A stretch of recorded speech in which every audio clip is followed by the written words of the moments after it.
your hip flexors are tighter than the lid on a pickle jar, then I made this video just for you. Here are 2 signs that I would be looking out for that would tell me that you are not getting much done with your hip flexor mobility work. It's funny, if I were to ask you to go and work on your hip mobility, I'm almost positive that I would come back and catch you in either a pigeon or some kind of couch stretch variation. Everybody fucking loves those, man. But what if you weren't getting the most out of your hip mobility work? What a tragedy.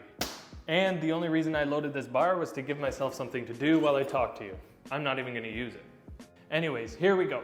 So sign number 1 is that you are pushing your belly out and compensating through your low back.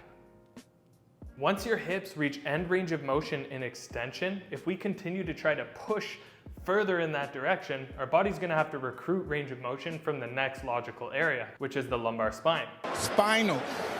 Sign number 2 is that the hip will start to rotate slightly as we start to reach our end range position.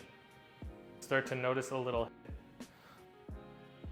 So just reduce your range of motion and place more intention on targeting the hip flexor with intensity. You'll get so much more out of it. If the femur starts to rotate in any way, it will help provide some slack to the hip flexors and reduce the amount of tension that we are placing it under. Tension means stretch. So that rotation of the femur can present itself in the tilting of the heel.